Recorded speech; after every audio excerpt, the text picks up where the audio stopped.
அல்ஹம்துலில்லாஹ் அல்ஹம்துலில்லாஹி ரப்பில் ஆலமீன் அஸ்ஸலாத்து வஸ்ஸலாமு அலா சய்யிதினா வ நபியினா வ மௌலானா முஹம்மதின் வ அலா ஆலி சய்யிதினா வ நபியினா வ மௌலானா முஹம்மதின் வ பாரிக் வ ஸல்லிம் அலைஹி வ மா தௌஃபீக் இல்லா பில்லாஹ் லா ஹவ்ல வ லா குவத்த இல்லா பில்லாஹில் அலிய்யில் அலீம் قال الله تعالى في القرآن العظيم والفرقان المجيد فأعوذ بالله من الشيطان الرجيم بفضل بسم الله الرحمن الرحيم إن الله وملائكته يصلون على النبي يا أيها الذين آمنوا صلوا عليه وسلموا تسليما اللهم صل على سيدنا محمد وعلى آل سيدنا محمد وبارك وسلم عليه وإذ قال الله تعالى في القرآن العظيم والفرقان المجيد الحج أشهر معلومات فمن فرض فيهن الحج فلا رفث ولا فسوق ولا جدال في الحج وقال وأيضا قال نبينا صلى الله عليه وسلم إنما الأعمال بالنيات صدق الله العظيم وصدق رسوله النبي الكريم ونحن على ذلك من الشاهدين والشاكرين والحمد لله رب العالمين ربي اشرح لي صدري ويسر لي أمري واحلل عقدة من لساني يفقهوا قولي ربي إني ميت وإنك حي يا ربي سبحانك لا علم لنا إلا ما علمتنا إنك أنت العليم الحكيم ربي ذكرني منهما نسيت وعلمني منهما جهلت ரப்பி ஜிதினி இல்மா ரப்பி ஜிதினி இல்மா ரப்பி ஜிதினி இல்மா. எல்லா புகழ்ச்சியும் வல்லா அல்லாஹ் அவன் ஒருவனுக்கு உரித்தாக. சலாத்தும் சலாமும் ஈருலக நாயகர் கண்மணி நாயகம் முஹம்மது முஸ்தபா ஸல்லல்லாஹு அலைஹி வஸல்லம் அவர்கள் மீதும் அவர்களை பின்பற்றி வாழ்ந்த உத்தம சத்திய சஹாபாக்கள், தாபீன்கள், தபா தாபீன்கள், நாதாக்கள், சுஹதாக்கள், வலிமார்கள், இமாம் பெருமக்கள், நல்லவர்கள், பெரியவர்கள், குறிப்பாக இந்த ஜும்மா தொழுகைக்கு வர இருக்கும் நம் அனைவர் மீதும் அல்லாவின் அருளும் ரஹமத்தும் என்றும் குறைவில்லாமல் நின்று நிலவட்டுமாக. ஆமீன். அல்ஹம்துலில்லாஹ். இந்த நல்லதொரு வேளையிலே நல்லதை கேட்பதற்கும் நல்லதை சொல்வதற்கும் தொடர்ந்து அது குறித்து நல்ல விஷயங்களை சிந்திப்பதற்கும் வருங்காலத்தில் அதன்படி செயலாற்றுவதற்கும் வல்ல அல்லாஹ் நம் அனைவருக்கும் தௌஃபீக் செய்வானாக. ஆமீன். ஆரம்பமாக அனைத்து நிலைமைகளிலும் அல்லாஹ் ஒருவனையே பயந்து கொள்ளுங்கள் என்று முதலில் எனக்கும் அதற்கடுத்து உங்களுக்கும் வசிய செய்து கொள்கின்றேன். அல்லாஹுடைய மாபெரும் கிருபை அல்லது சுபஹானஹு வ தஆலா துல் கஅதா மாதத்திலே ஒரு ஜும்மா வேளையிலே அல்லாஹ் நம்மை அமல் செய்திருக்கின்றான். அல்லாஹு தஆலா ஹஜ்ஜுடைய நாட்களாக 2 மாதம் 9 நாள் அல்லாஹ் குறிப்பிடுறான். அல்லாஹ் குர்ஆன்ல அல் ஹஜ்ஜு அஷ்ஹுரு மஅலூமாத், குறிப்பிட்ட நாளில் ஹஜ்ஜி செய்யுங்கன்னு அல்லாஹ் குர்ஆன்ல சொல்றான். அது எந்த மாதம் சொன்னா ஷவ்வால் மாதம், ரமதானுக்கு அப்புறம் வரக்கூடிய ஷவ்வால் மாதமும் அதை தொடர்ந்து வரக்கூடிய இந்த துல் கஅதா மாதமும் அதுக்கு அடுத்து வரக்கூடிய துல் ஹஜ் பிறை 9 வரைக்கும் 2 மாதம் 9 நாள் ஹஜ்ஜுடைய நாள் என்பதாக அல்லாஹ் குர்ஆன்ல சொல்றான். இந்த 2 மாதம் 9 நாள்ல ஹஜ்ஜி செய்யணும். ஏன்னா ஸல்லல்லாஹு சொல்றாங்க, ஹஜ்ஜை தாமதப்படுத்தாதீங்க, எவ்வளோ சீக்கிரம் முடியுமோ, வசதி இருந்துச்சுன்னு சொன்னா, கடன் இல்லாமல் வசதி இருந்துச்சு, ஆரோக்கியம் இருந்துச்சுன்னு சொன்னா உடனடியாக ஹஜ்ஜி செஞ்சு முடிச்சிருங்க என்பதாக ஸல்லல்லாஹு சொல்றாங்க. ஹஜ்ஜை தாமதப்படுத்தக்கூடாது. ஏன்னு சொன்னா வசதிலாம் இருக்குது, பொறுமையா ஹஜ்ஜி செஞ்சுக்கலாம் அப்படின்னு சொல்லி தாமதப்படுத்துன்னு சொன்னா யாருக்கு என்ன ஆகுன்னு சொல்ல முடியாது. திடீர்னு நோய் வரலாம் அல்லது மௌத்து கூட வரலாம். அது அல்லாஹ் அவனோட கட்டுப்பாட்டை வச்சிருக்கிறான். அதனால ஹஜ்ஜி செய்ய வசதி இருந்துச்சு, வாய்ப்பு கூடி வந்துச்சுன்னு சொன்னா உடனே ஹஜ்ஜி செஞ்சிருங்க என்பதாக ஸல்லல்லாஹு சொல்லி காட்டுறாங்க. அப்படி செய்யல அப்படின்னா என்ன ஆகும்னு சொன்னா, ஹஜ்ஜி செய்ய வசதி இருக்குது, கடன்லாம் இல்லை, எல்லா வசதியும் எல்லா வாய்ப்பு இருக்குது, ஆனா ஹஜ்ஜி செய்யல அப்படின்னு சொன்னா அல்லாஹ் காப்பாத்துறோம். அதே நிலைமையில மௌத்து வந்துச்சுன்னு சொன்னா அல்லாஹ் தஆலா அவங்க யூதர் கிறிஸ்துவரை போலதான் அவங்க மௌத்து என்பதாக ஸல்லல்லாஹு சொல்றாங்க. சாதாரணமா மௌத்து கிடையாது, அவங்க முஸ்லிமா மௌத்தாக மாட்டாங்க, யூதனாக கிறிஸ்துவ மௌத்து போல இந்த மௌத்து இருக்கும் என்பதாக ஸல்லல்லாஹு சொல்றாங்க. அதனால ஹஜ்ஜை தாமதப்படுத்தாம உடனே முடிச்சிடலாம். ஹஜ்ஜுடைய மாசம் இது. சரி, யாரு சில பேர் சொல்லுவாங்க ஆயில ஒரு தடவை ஹஜ்ஜி செஞ்சா போதும், அதாவது 5 கடமை களிமா, தொழுகை, நோன்பு, ஜகாத், ஹஜ்ஜி எப்பன்னு சொன்னா ஆயில ஒரு தடவை ஹஜ்ஜி செஞ்சா போதும் அப்படின்னு சொல்றாங்க. ஆனா ஸல்லல்லாஹு சொல்றாங்க ஹஜ்ஜி 5 ஆண்டுக்கு ஒரு தடவை ஹஜ்ஜி செய்யணும். அதாவது 5 ஆண்டுக்கு ஒரு தடவை ஹஜ்ஜி நீங்க செஞ்சுக்கிட்டோன்னா வஹு முஹர்ரமுன், அவங்க சகலவித கெடுதிகளை விட்டும் சகலவித நோய்கள் விட்டும் அல்லாஹ் எல்லா முசீபத்திட்டும் நிம்மதியை கொடுப்பான் என்பதாக ஹதீஸ்ல வருது. இந்த எனவே வசதி இருந்து யாரு 5 ஆண்டுக்கு ஒரு தடவை ஹஜ்ஜி செய்யறாங்களோ அது முஸ்தஹபு, சுன்னத் என்பதாக ஹதீஸ்ல வருது. எனவே யாருக்கெல்லாம் வசதி இருக்குதோ வருஷம் வருஷம் உம்ராக்கு போறதை விட வருஷம் உம்ரா வசதி இருந்தா உம்ராக்கு போறாங்க இல்லையா, அதை விட, அதாவது உம்ரா போக வேணாம்னு சொல்லல, அந்த உம்ரா விட அந்த காசெல்லாம் சேர்த்து வச்சு 5 வருஷத்துக்கு ஒரு தடவை ஹஜ்ஜி செய்யறது சுன்னத் என்பதாக ஹதீஸ்ல வருது. ஏன்னா எத்தனை உம்ரா செஞ்சாலும் ஒரு ஹஜ்ஜிக்கு ஈடாகாது. ஹஜ்ஜில கிடைக்கிற பாக்கியங்கள், ஹஜ்ஜில கிடைக்கிற நியமத்துகள் உம்ரால கிடைக்காது. எனவே ஹஜ்ஜி எல்லாரும் ஹஜ்ஜி செய்யணும். ஏன்னா எல்லா நபியும் ஹஜ்ஜி செஞ்சாங்க. ஒரு ஹதீஸ்ல வருது, ஆதம் அலைஹிஸ்ஸலாத்து வஸ்ஸலாம் 60 ஹஜ்ஜி செஞ்சாங்க என்பதாக ஹதீஸ்ல வருது. ஸல்லல்லாஹு இறுதி ஹஜ்ஜி செய்யறாங்க. வாழ்க்கையில ஸல்லல்லாஹு இறுதி ஹஜ்ஜி செய்யும் போது ஒவ்வொரு இடத்தையும் பார்த்து சஹாபாக்கள் சில விஷயங்கள் சொல்லிக்கிட்டே வராங்க. சஹாபாக்களை கேட்கறாங்க, இது என்ன இடம் அப்படின்னு. ஹஜ்ஜிக்கு போகும்போது என்னன்னு கேட்கறாங்க. சஹாபாக்கள் இது உஸ்வானா அப்படின்ற இடம் என்பதாக சொல்ல, அப்ப ஸல்லல்லாஹு சொல்றாங்க, இந்த இடத்துலதான் ஹூத் அலைஹிஸ்ஸலாம், சாலிஹ் அலைஹிஸ்ஸலாத்து வஸ்ஸலாம் 2 நபியும் இந்த இடத்துல தல்பியா சொல்லி எஹ்ராம் அணிஞ்சு ஹஜ்ஜி செஞ்சாங்க என்பதாக சொன்னாங்க. இன்னும் கொஞ்சம் தூரம் போறாங்க, இது என்ன இடம் என்பதாக சஹாபாக்கள்கிட்ட கேட்க, சஹாபாக்கள் அந்த இடத்த பேரை சொல்றாங்க, இந்த இடத்துல தான் மூசா அலைஹிஸ்ஸலாம் தல்பியா சொல்லி ஹஜ்ஜிக்கு புறப்பட்டாங்க அப்படின்னு சொன்னாங்க. கொஞ்ச தூரம் போறாங்க, இது என்ன இடம் கேட்கும் போது அந்த இடத்த பேர் சஹாபாக்கள் சொல்றாங்க. அப்ப ஸல்லல்லாஹு சொல்றாங்க, இந்த இடத்துல இருந்தா ஈசா அலைஹிஸ்ஸலாத்து வஸ்ஸலாம் தல்பியா சொல்லி ஹஜ்ஜிக்கு புறப்பட்டாங்க என்பதாக. இப்படி ஹஜ்ஜிக்கு போற வழியில எந்தெந்த நபி ஹஜ்ஜி செஞ்சாங்க என்பதாக சொல்லிட்டு வராங்க. ஒரு ஹதீஸ்ல எப்படி வருது, மாமின் நபின் இல்லா ஃபகத் ஹஜ்ஜ, எல்லா நபியும் ஹஜ்ஜி செஞ்சிருக்காங்க, எந்த நபியும் ஹஜ்ஜி செய்யாம கிடையாது. உலகத்து தோன்றி அல்லாஹ்வால் அனுப்பப்பட்ட எல்லா நபிமார்களும் ஹஜ்ஜி செஞ்சிருக்கிறாங்க என்பதாக ஹதீஸ்ல வருது. எனவே ஹஜ்ஜி ஒரு கட்டாய கடமை. யாருக்கெல்லாம் வசதி எல்லாம் கொடுத்தானோ ஹஜ்ஜி செய்யணும். முன்பு காலத்தெல்லாம் ஹஜ்ஜி ரொம்ப கஷ்டமா இருந்துச்சு, போனா திரும்ப வருவோமா அப்படின்னு தெரியாது. பிரயாணமும் கஷ்டமா இருந்துச்சு, கப்பல்ல போவாங்க, ரொம்ப சிரமப்பட்டு போவாங்க, போய் சேர்றதுக்குள்ள படாத பாடுபடுவாங்க. வழிபோக்கர் கொள்ளை நடக்கும், திருட்டு நடக்கும், கொலை நடக்கும். இதெல்லாம் சமாளிச்சு ஒரு வழியா ஹஜ்ஜிக்கு போயிட்டு சொன்னா திரும்ப வர்றதும் கேள்விக்குறிதான். திரும்ப வருவாங்களா இன்னும் தெரியாது. அந்த அளவுக்கு ஹஜ்ஜி ரொம்ப சிரமமா, ரொம்ப கஷ்டமா இருந்துச்சு ஹஜ்ஜி. ஆனா அல்லாஹ் தஆலா எல்லாத்தையும் இந்த காலத்துல லேசாகிட்டான். ஹஜ்ஜி வசதி இருந்துச்சு சொன்னா உடனே ஹஜ்ஜிக்கு போயிடலாம், அல்லாஹ் எல்லாத்தையும் லேசாகிட்டான். ஆனா நவீன காலத்துல ஹஜ்ஜி ஸல்லல்லாஹு சொல்றாங்க, பின்னால் ஒரு நாட்கள் வரும், ஹஜ்ஜி செய்வாங்க, ஆனா மக்கள் 3 தரப்பா பிரிவாங்க. ஹஜ்ஜி செய்ய எப்படி போவாங்கன்னு சொன்னா, மக்கள்ல 3 வகையா ஹஜ்ஜை மக்கள் பிரிச்சிருவாங்க. முதலாவது வகை பணக்காரர்கள் ஹஜ்ஜி செய்வாங்க. பணக்காரர்கள் ஹஜ்ஜி எதுக்கு செய்வாங்க தெரியுமா? பணக்காரர்கள் ஹஜ்ஜி பொழுதுபோக்குக்காக செய்வாங்க. அதாவது மத்த இடத்துக்கு போற மாதிரி ஹஜ்ஜி செய்வாங்க. உதாரணமாக ஹஜ்ஜில போய் அங்க போய் போட்டோ எடுக்கிறது, வீடியோ எடுக்கிறது, நான் இங்க இருக்கிறேன் அங்க இருக்கிறேன் பாருங்க அப்படின்னு சொல்லி இப்படி பொழுதுபோக்காக, அதாவது ஏனோ தானோ ஹஜ்ஜி அந்த கடமைக்காக போறது இல்லை, பணம் இருக்குது என்ன பண்றது அப்படின்னு தெரியாம பொழுதுபோக்குக்காக ஹஜ்ஜி செய்வாங்க என்பதாக ஸல்லல்லாஹு சொல்றாங்க. 2வது வகை மனிதர் இருப்பாங்க. அவங்க யாரும் சொன்னா நடுத்தர குடும்பம், மிடில் கிளாஸ் சொல்லுவாங்க இல்லையா, அந்த நடுத்தர குடும்பம், நடுத்தர வர்க்கத்தினர் ஹஜ்ஜி செய்வாங்க. அவங்க எதுக்கு ஹஜ்ஜி செய்வாங்கன்னு சொன்னா வியாபாரத்துக்காக வேண்டி ஹஜ்ஜி செய்வாங்க என்பதாக ஸல்லல்லாஹு சொல்றாங்க. 3வது வகையினர் இருக்கிறாங்க, ஏழைகள், ஏழைப்பாடிகள். அவங்களும் எப்படியாவது சிரமப்பட்டு கொஞ்சம் கொஞ்சமா காசு செஞ்சு ஹஜ்ஜிக்கு போயிடுவாங்க. ஆனா ஹஜ்ஜிக்கு அங்க போய் யாசகம் செய்வாங்க. யாசகம் அதாவது பிச்சை எடுப்பாங்க என்பதாக சொல்றாங்க. இப்படி மக்கள் 3 வகையினாக பின்னால பிரிஞ்சிருவாங்க. ஒன்று பணக்காரர்கள் பொழுதுபோக்குக்காக ஹஜ்ஜி செய்வாங்க, 2 நடுத்தர வர்க்கத்தினர் வியாபாரத்துக்காக வேண்டி ஹஜ்ஜி செய்வாங்க, 3வது ஏழைப்பாடிகள் யாசகம் கேட்பதற்காக ஹஜ்ஜை மேற்கொள்வார்கள் என்பதாக ஸல்லல்லாஹு சொல்லி காட்டுறாங்க. ஆக நவீன காலத்துல பார்க்கலாம், இதெல்லாம் அப்படிதான் இருக்கு. இப்ப எப்படி தாஜ்மஹாலுக்கு போறவங்க, ஊட்டி கொடைக்கானலுக்கு போறாங்களோ அந்த மாதிரிதான் ஹஜ்ஜி ஆகி போச்சு.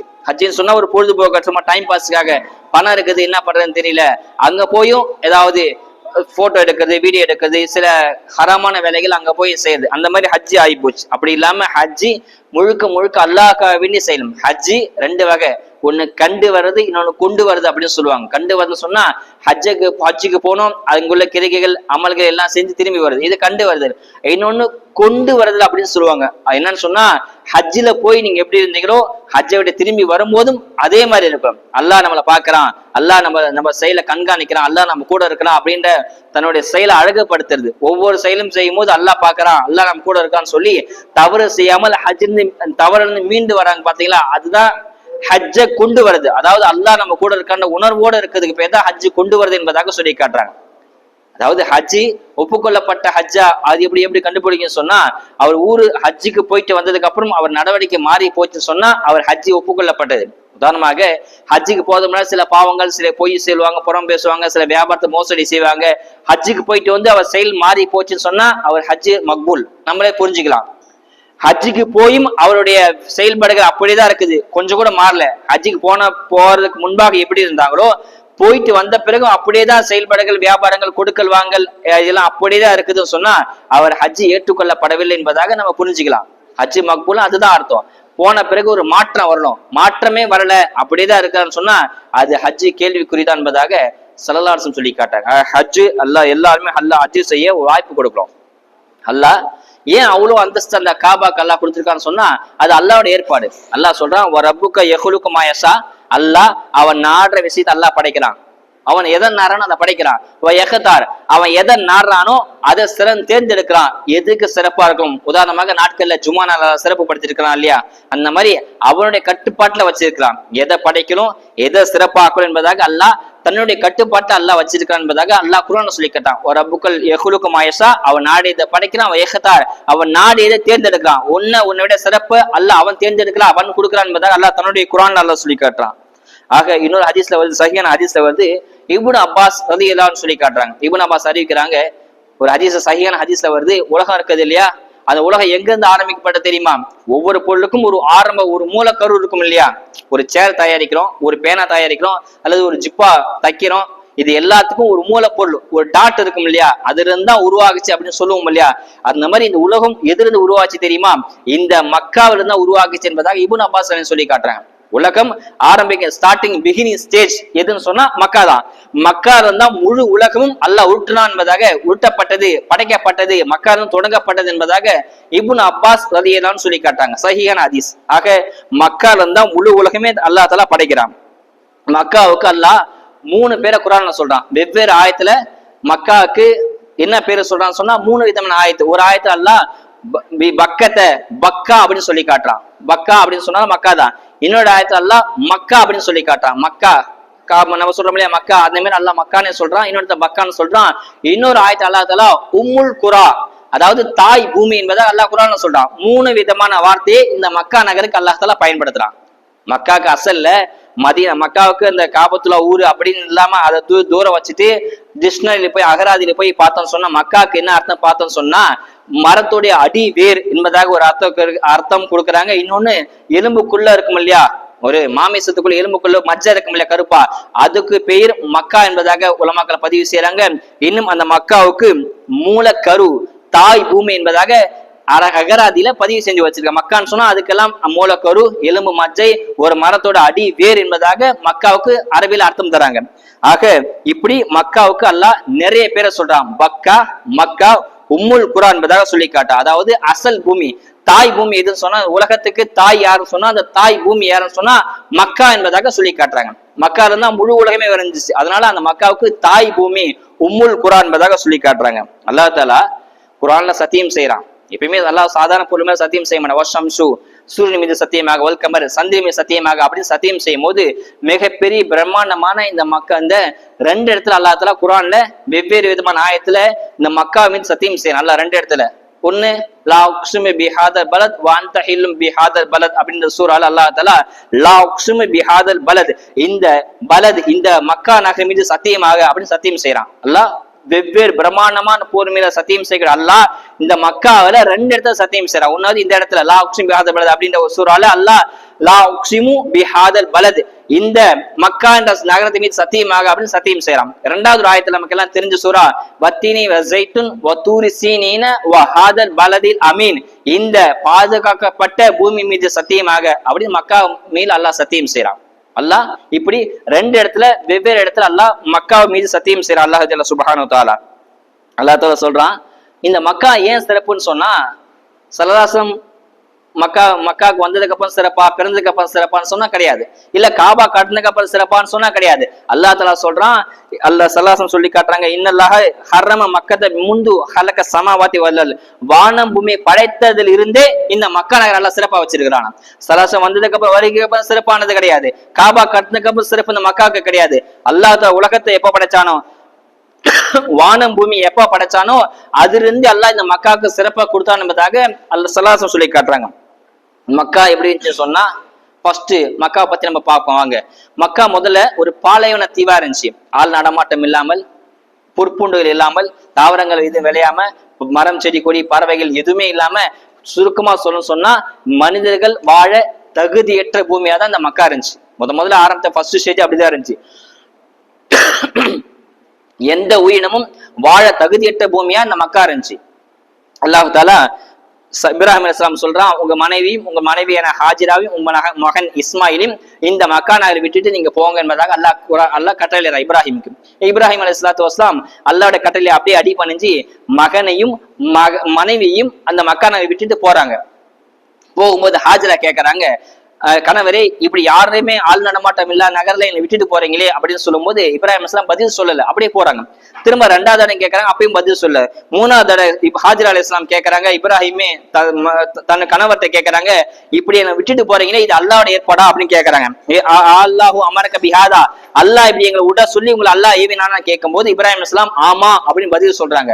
எனவே ஹாஜிரா அலைஹிஸ்ஸலாம் சொல்றாங்க, அப்படி அல்லாஹ் தான் எங்களுக்கு விட சொன்னா அவன் எங்களுக்கு போதுமானவன் என்பதாக சொல்லி அந்த ஆள் நடமாட்டம் இல்லாமல் பொட்டல் பூமியா இருக்கக்கூடிய அந்த நகரத்துல ஹாஜிராவையும் மனைவியும் பாசமாக பல வருஷம் கழிச்சு பிறந்த அந்த அன்பு மகனும் இஸ்மாயிலும் கை குழந்தையா இருக்கிறாங்க. 2 பேர்த்தையும் அந்த பொட்டல் பூமியை விட்டுட்டு போறாங்க. கையில ஒண்ணுமே கிடையாது, ஒரு தட்டு நிறைய பேரிச்ச மரம், ஒரு தோல் குவையில தண்ணி, 2 பொருளை தவிர ஒண்ணுமே கிடையாது. சில நாட்கள்ல அந்த 2மே காலியா போச்சு. தண்ணிக்கு இஸ்மாயில் இஸ்லாம் அழுகுறாங்க, கை குழந்தையா இருக்கு, தண்ணிக்காக வேண்டி தேம்பி அழுகுறாங்க. ஹாஜிரா அலைஹிஸ்ஸலாம் தண்ணியை தேடுறாங்க. சம்பவம் எல்லாத்துக்கும் தெரியும். சஃபா மருவா 2த்துக்கு மத்தியில ஹாஜிரா அலைஹிஸ்ஸலாம் 7 தடவை ஓடி இங்க இருந்து பார்த்தா அங்க தண்ணி இருக்க மாதிரி தெரியுது, உடனே அங்க ஓடுறாங்க.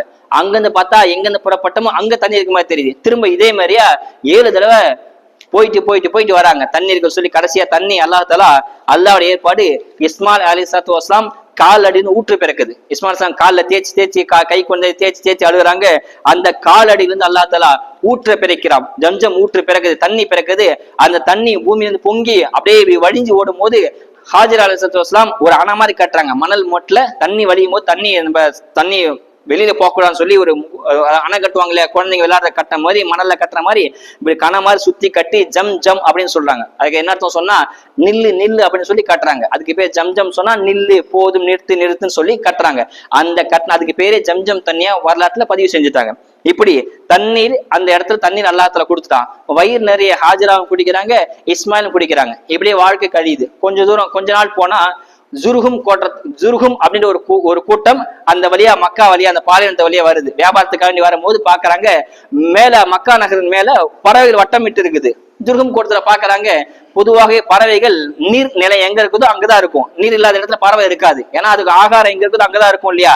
எனவே அந்த ஜுருகும் கூட்டத்தை புரிஞ்சுக்கிறாங்க, இந்த இடத்துல நீர் இருக்குது அப்படின்னு சொல்லி போய் பார்த்தா நீர் இருக்குது. ஹாஜிராட்ட அனுமதி கேட்கறாங்க, உங்க பக்கத்துல நாங்கள் கூடாரம் வச்சு தங்கிக்கவான்னு கேட்க ஹாஜிரா அனுமதி தராங்க. அப்படியே ஜுருகம் கூட்டத்தார முதல்ல மக்கா உருவானதுக்கு காரணமே அந்த ஜுருகம் கூட்டம் தான். அந்த ஜுருகம் கூட்டம் தான் அல்லாஹ் தஆலா மக்கா நகரை உருவாக்கினான். அவங்க மூலியமா தான் அல்லாஹ் தஆலா அந்த மக்கா அந்த ஊரே பெருசா அல்லாஹ் உருவாக்கினான். இன்றாலும் அதுக்கு காரணம் அவங்கதான். கடைசியில ஜுர்ஹும் கூட்டத்தாரில இருந்தே இஸ்மாயில் அலைஹிஸ்ஸலாம் வளர்றாங்க. வளர்ந்து அங்க அந்த கூட்டத்தாரில ஒரு பெண்ணை இஸ்மாயில் அலைஹிஸ்ஸலாம் மனம் முடிக்கிறாங்க. அதனால இஸ்மாயிலுக்கு பேரு இஸ்மாயில் ஜுர்ஹும் என்பதாக வரலாற்றை சொல்லுவாங்க. அந்த பெண்ணை மனம் முடிக்கிறாங்க. இப்படிதான் வருது. இப்ராஹிம் அலைஹிஸ்ஸலாம் ஹாஜிராவையும் மகனையும் விட்டுட்டு போகும்போது துவா செய்யறாங்க. குர்ஆன்ல பல பதிவு செய்யறாங்க. 3 துவா செய்யறாங்க. பிரபலமான அந்த தூரா இப்ராஹிம் தன்னோட மனைவியும் ஒண்ணுமே ஆளான மாட்டம் இல்ல, எந்த புட்புணுகளும் இல்ல, உணவுக்கு வகை இல்ல, மனிதன் வாழ்வதற்கு நடமாத தகுதியற்ற அந்த பூமியில தன்னுடைய அன்பு மகனையும் ஆசை மனைவியும் விட்டுட்டு திரும்பி வரும்போது துவா செய்யறாங்க. 3 துவா. 1 துவா, ரப்பி இஜல் ஹாத பலத் ஆமினா, யா அல்லாஹ் என் மனைவியும் என் குழந்தைங்க விட்டுட்டு போற இந்த ஊரை பாதுகாப்பான பூமியை மாத்திரி என்பதாக துவா செய்யறாங்க.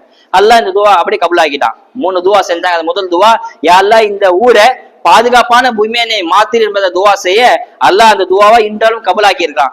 ஏன்னா அந்த இடத்துல போன சொன்னா யாரும் பழிக்கு பழி வாங்க கூடாது, எந்த போர் நடக்கூடாது, எந்த ரத்தத்தும் தன்னை சொந்த தந்தைய கொன்னவனா இருந்தாலும் சொந்த மகனை கொன்னவன் இருக்கிறான், எதிரில் இருக்கிறான், என் மகனை கொன்னவங்க எதிரில் இருக்கிறான்னு சொன்னா அவங்க பழி வாங்க கூடாது. சட்டம் அதுதான். மக்கா பாதுகாக்கப்பட்ட பூமி, யாரும் யாரோட ரத்தத்தும் சிந்தக்கூடாது என்பதாக அல்லாஹ் தடை வச்சுட்டான். இப்ராஹிம் துவானால அந்த பூமி பாதுகாப்பா ஆகிட்டான். 2வது துவா செய்யறாங்க, ரப் அல்லாஹ் வர்சுக் அஹுக்கும் மின சமரா, யா அல்லாஹ் இந்த மக்கால இருக்கக்கூடிய எல்லா மக்களுக்கு எல்லாம் மக்களே உருவாகல, ஜுரும் கூட்டம் வரதுக்கு முன்பாக யாருமே இல்லாத 2 நபரை வச்சு இப்ராஹிம் துவா செய்யறாங்க. யா அல்லாஹ் இந்த மக்காவில எல்லா வகையான பழ வகைகளும் குடு என்பதாக துவா செய்யறாங்க. எதுவுமே இல்ல, தண்ணியே கிடையாது, சாப்பாடுக்கு வழியே கிடையாது. இருந்த போது இப்ராஹிம் செஞ்ச துவா இந்த அளவு மக்காவில கிடைக்காத பழ வகைகளே கிடையாது. நம்ம ஊர்ல சீசனுக்கு தான் பழம் கிடைக்கும், நொங்கு சீசன் நொங்கு கிடைக்கும், மாம்பழம் சீசன்ல மாம்பழம் கிடைக்கும், அடுத்த இன்னும் 2 மாசம் மாம்பழம் கிடைக்காது, நொங்கு கிடைக்காது, தர்பூசணி எதுவுமே கிடைக்காது. அந்த சீசன்ல தான் எல்லாம் கிடைக்கும். ஆனா மக்கால் அப்படி கிடையாது. எல்லா வகை உலகத்துல என்னென்ன பழம் இருக்குதோ எல்லா பழமும் மக்கால கிடைக்கும். காரணம் இப்ராஹிம் செஞ்ச துவா. அந்த துவானால சீசன் இல்லாத பழங்கள் கூட அந்த இந்த மக்கால கிடைக்கும்பதாக சொல்றாங்க. மூணாவது துவா செய்யறாங்க. என்ன துவானா, அது கொஞ்சம் லேட் ஆச்சு, ஆனா அதையும் எல்லாம் கபூல் செஞ்சுட்டான். என்ன துவானா, யா அல்லாஹ் இந்த மக்காவில இருந்தே ஒரு நபி உருவாக்கு, இந்த மக்கால இருந்து ஒரு நபி வரலும், அந்த நபி இந்த மக்கால இருந்து இந்த கூட்டத்தை உருவாக்கு என்ற துவா செய்யறாங்க. பின்னாட்கள்ல அந்த கூட்டத்துல இருந்தா அந்த மக்கால தான் இப்ராஹிம் செஞ்ச துவாவின் காரணமாக தான் அல்லாஹ் தாலா ஸல்லல்லாஹு அலைஹி வஸல்லம் மக்கால இருந்து அல்லாஹ் தாலா நபியா தேர்ந்தெடுக்கிறான். இப்ராஹிம் சொன்னாங்க, தாவூத் இப்ராஹிம், நான் இப்ராஹிம் செஞ்ச துவா தான் நான் என்பதாக இப்ராஹிம் ஸல்லல்லாஹு அலைஹி வஸல்லம் சொல்லியிருக்க ஒரு ஹதீஸ் சொல்லியிருக்காங்க. அது காரணம் இப்ராஹிம் செஞ்ச துவா தான். இந்த 3 துவா அல்லாஹ் கபூல் ஆக்கிட்டான். மக்கா ஒரு பாதுகாக்கப்பட்ட பூமி, அதுல கிடைக்காத பழ வகைகள் கிடையாது. அந்த மக்கால தான் ஸல்லல்லாஹு அலைஹி வஸல்லம் அல்லாஹ் தாலா உருவாக்கலாம். கடைசியா இப்ராஹிம் இஸ்லாம் ரொம்ப வருஷம் கழிச்சு திருப்பி மக்காவுக்கு வராங்க. ஏன் வராங்க சொன்னா, அல்லாஹ் 2 கட்டளை சொல்றான். இப்ராஹிமுக்கு 2 கட்டளை அல்லாஹ் சொல்றான். முதல் கட்டளை, காபாவை இருந்துச்சு இப்ராஹிம் இஸ்லாம் கட்டின, ஆதம் அலைஹிஸ்ஸலாம் கட்டின காபா, அங்க நூஹ் அலைஹிஸ்ஸலாம் காலத்துல வெள்ளம் பிரளயம் வந்துச்சு. வெள்ளப்பிரளயம் வந்தப்ப அந்த காபா அப்படியே மூடிக்கிச்சு, மணல்ல மூடிக்கிச்சு. அந்த காபாவை திரும்ப நீங்க கட்டுங்க அப்படின்னு சொல்லி இப்ராஹிம் அல்லாஹ் அனுப்புறான். 2 கட்டளை. ஒண்ணு, வெள்ளப்பிரளயத்துக்கு அப்புறம் காபா இருந்த இடம் தெரியாம ஊரு தெரியாம போயிடுச்சு. அந்த காபா எங்க இருக்குதோ அங்க திரும்ப கட்ட சொல்லி இப்ராஹிம் அல்லாஹ் கட்டளை கொடுக்குறான். 2வது ஒரு கட்டளை, தஹீர் பைத்தி தாயிஃபீன வல் ஆகிஃபீன ருக்கய சுஜூத், இந்த காபாவை கட்டின பிறகு அந்த காபாவை நீங்க சுத்தமா பரிசுத்தமா ஆக்குங்க என்பதாக துவா செய்யறாங்க. ஏன் அப்படி அல்லாஹ் தஆலா சொன்னான்னு சொன்னா, இப்ராஹிம் இஸ்லாம் விட்டுட்டு போனதுக்கு அப்புறம் ஜுரும் கூட்டம் சிலையை வச்சு வணங்க ஆரம்பிச்சிட்டாங்க மக்காவில. அதனால அந்த சிலையெல்லாம் அப்புறப்படுத்தி அல்லாஹ் வணங்குறதுக்காக வேண்டி ஒரு இறையத்தை கட்டுங்க, அதை சுத்தமாக்குங்க என்பதை அல்லாஹ் கட்டளை செய்யறான். இப்ராஹிம் வந்து பாக்குறாங்க, எல்லா மணலாதான் இருக்குது, எங்க காபானே தெரியல. அல்லாஹ் துவா செய்யறாங்க, அல்லாஹ் இப்படி என்ன மணலா எல்லாமே இருக்குது, எங்க இடத்துல காபா கட்டுவோம் துவா செய்ய அல்லாஹ் தஆலா கருமேகத்தை அனுப்புறான். எல்லாமே பெரிய பெரிய சம்பவம், ஜும்மால சொல்லக்கூடிய விஷயம் கிடையாது, சுருக்கமா சொல்றேன். அல்லாஹ் ஒரு கரு மேகத்தை அனுப்புறான். அந்த மேகம் எப்படி இருக்குன்னு சொன்னா, ஒரு கொடை பிடிச்சா எப்படி இருக்குமோ, ஒரு மேல முகடு போட்டா எப்படி இருக்குமோ, அதே மாதிரி காபாக்கு மேல அழகா கரெக்டா சதுரங்கமா அந்த அப்படியே அந்த முகடு அப்படியே நிக்குது. அந்த இடத்துல இப்ராஹிம் இஸ்லாம் 4 பக்கம் 4 கல்லு வச்சுட்டாங்க. அதாவது ஒவ்வொரு மூலைக்கும் கல்லு வச்சுட்டாங்க, அடையாளத்துக்கு கல்லு வச்சுட்டாங்க. அல்லாஹ்வோட ஏற்பாடு. அங்க எங்க கல்லு வச்சாங்களோ அதுக்குள்ளதான் ஜுர்ஹும் கூட சிலை வச்சு வணங்குறாங்க. எங்க காபா கட்டலமோ அந்த இடத்துல சிலைகள் இருக்குது. இப்ராஹிம் இஸ்லாம் மக்களை கூப்பிட்டு உபதேசம் பண்ணி, இது அல்லாஹ்வோட வணங்கக்கூடிய இடம், அல்லாஹ் மட்டும் தான் வணங்கன்னு சொல்லி அவங்கள்ட்ட சொல்லி அந்த சிலையை அப்புறப்படுத்தி, அதாவது சுத்தம் செஞ்சு காபாவை கட்டுறாங்க. ஒரு அளவுக்கு கட்டிட்டாங்க, அதுக்கு மேல கட்ட முடியல. இப்பெல்லாம் ஏன் இப்பெல்லாம் லிஃப்ட் இருக்குது, ஆள் இருக்குது, அப்பெல்லாம் ஒண்ணும் கிடையாது இல்லையா. ஒரு அளவுக்கு கட்டிட்டாங்க, மேல கட்ட முடியல. அப்ப இப்ராஹிம் இஸ்லாம் சொல்றாங்க, பின்னாடி இந்த இஸ்மாயில் மகன்டா சொல்றாங்க, இஸ்மாயில் ஏதாவது மேல ஏறி நின்று கட்டமா ஏதாவது எடுத்துருவா அப்படின்னு சொல்லும் போது, இஸ்மாயில் இஸ்லாம் தூரத்துல இருந்து ஒரு கல்லு சேரும் சகதியமா இருந்து ஒரு கல்லை உருட்டிட்டே வராங்க, ஒரு பெரிய கல்லு உருட்டிட்டே வராங்க. அந்த கல்லு மேல இப்ராஹிம் நிக்கிறாங்க. அந்த நின்ற உடனே அந்த கல்லு அப்படியே இப்ராஹிம் கால் பதிஞ்சிச்சு. இப்ராஹிம் கல்லு நின்று கட்டுறாங்க. அந்த கல்லு எப்படி சொன்னா லிப்ட் மாதிரி அப்படியே மேல போகும், அப்படியே சுத்தி போகும், அப்படியே காபாவை கட்டுறாங்க. காபாவுடைய அற்புதத்துல ஒரு அற்புதம் என்னன்னு சொன்னா, 2 செங்கலுக்கு மத்தியில் எந்த கலவையும் கிடையாது, சிமெண்ட் எதுவுமே கிடையாது. ஒரு கல்லை வச்சு இன்னொரு கல்லை வச்சு அப்படியே ஒட்டிக்கும். கல்லு மேல வைக்க அடுக்கிட்டே வருவாங்க, அடுக்கு அப்படியே கல்லு ஒட்டிக்கிட்டே வரும். எந்த கலவை இன்றாலும் எந்த கலவையும் கிடையாது. காபாவோட ஏற்பாடு அல்லாஹ் அப்படிதான் வச்சிருக்கலாம். காபாவை சுத்தி கட்டுறாங்க. கட்டி முடிச்ச உடனே அந்த கல்லுல இப்ராஹிம் கால் எந்த கல்லு மேல ஏறி நின்றாங்களோ அந்த கல்லுல இப்ராஹிமோட கால் பதிஞ்சிச்சு. அதுதான் இன்றளவும் தங்க கூழ வச்சு பாதுகாக்கப்படுது. ஹஜ்ஜிக்கு போனா பார்க்கலாம். அதுதான் மக்காம் இப்ராஹிம் சொல்லுவாங்க இல்லையா, அந்த கல்லு தான் இப்ராஹிம் ஏறி நின்ற கல்லு தான் அந்த கல்லு. ஆக இப்படி காபாவை கட்டுறாங்க. காபா கட்டி முடிக்கிறாங்க. காபா கட்டும் போது மேல முகடு எதுவுமே வைக்கல, அதாவது டாப் தளம் போடல, அப்படியே ஓப்பனா இருக்குது. மழை பெஞ்சா ஸ்ட்ரெயிட்டா காபால உழுவுற மாதிரி இப்ராஹிம் காபா கட்டி முடிச்சுட்டாங்க. இந்த காபா தான் பல வருஷமா இருந்துச்சு. கட்டி முடிச்சும்போது இப்ராஹிம் துவா செய்றாங்க, ரப்பனா தகப்பல் மின்னா இன்னக அன்த ஸமீஉல் அலீம். பிரபலமான துவா. யார் என்ன விஷயத்தை செஞ்சாலும், ஒரு கல்யாணமா இருக்கட்டும், ஒரு வீடு கூட்டுதா இருக்கட்டும், அல்லது கடத்திருப்பதா இருக்கட்டும், இந்த துவாவை செஞ்சு சொன்னா அல்லாஹ் கபூல் ஆக்கிடுவார். ரப்பனா தகப்பல் மின்னா இன்னக அன்த ஸமீஉல் அலீம். யா அல்லாஹ் நீ அறிஞ்சு கேட்கக்கூடியதா இருக்கின்றா, என்னுடைய இந்த செயலை கபூல் செய்வதாக துவா செஞ்சாங்க. கட்டி முடிச்ச பிறகு பல வருஷமா காபா அப்படியேதான் இருந்துச்சு.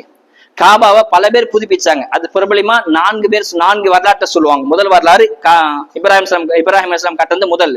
2வது அதுக்கப்புறம் ஸல்லல்லாஹு அலைஹி வஸல்லம் 35 வயசு இருந்துச்சு. 35 வயசு இருக்கும்போது குறைஷிகள் காபா கட்ட ஆரம்பிச்சாங்க. திரும்ப காபா புதுப்பிச்சாங்க. எப்படின்னு சொன்னா 2 விஷயத்த மாறுதல் செஞ்சாங்க. ஒன்னாவது, இப்ராஹிம் இஸ்லாம் காபாக்கு மேல எந்த முகடும் தளமும் இல்லாம இருந்துச்சு இல்லையா, இவங்க திரும்ப தளம் போட ஆரம்பிச்சாங்க. அதாவது முகடு சக்கஃப்னு சொல்லக்கூடிய காபா ஃபுல்லா டோட்டலா மேல மூடிட்டாங்க.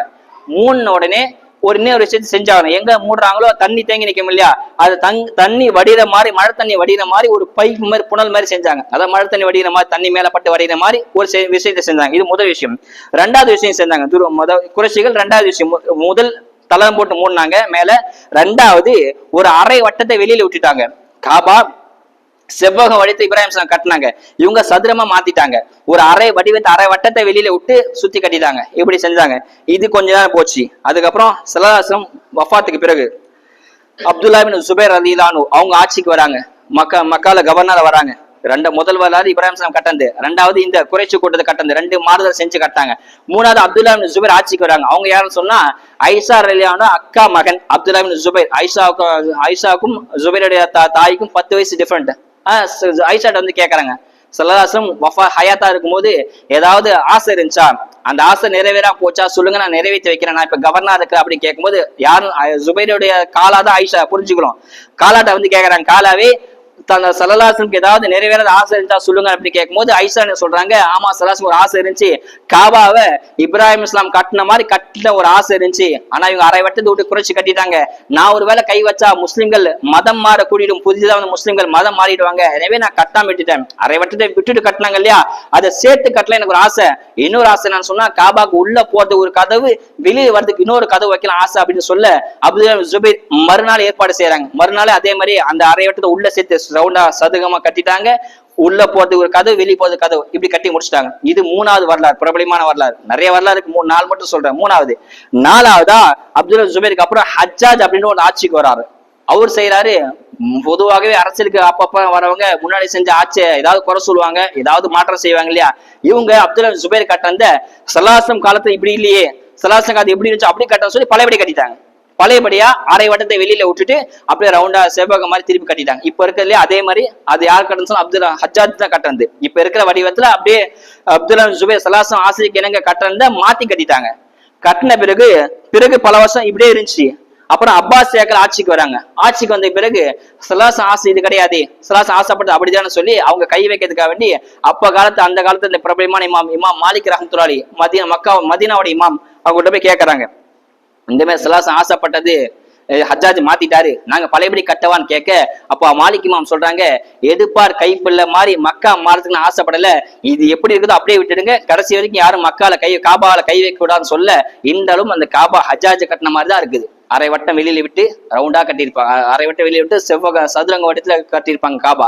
இது ஹஜ்ஜாஜ் கட்டணம் என்பதாக பதிவு செய்றாங்க. ஆக இப்படி நிறைய விஷயங்கள் காபா பத்தி பேசிட்டே போலாம். அல்லாஹ் சுப்ஹானஹு வ தஆலா ஒரு வாழ்க்கையில ஒரு முறையேனும் இந்த காபாவை தரிசிக்க அல்லாஹ் நம்ம அனைவரும் தௌஃபீக் செய்வானாக. அஸ்ஸலாமு அலைக்கும் வரஹ்மத்துல்லாஹி வபரகாத்துஹு. சுன்னத்துல்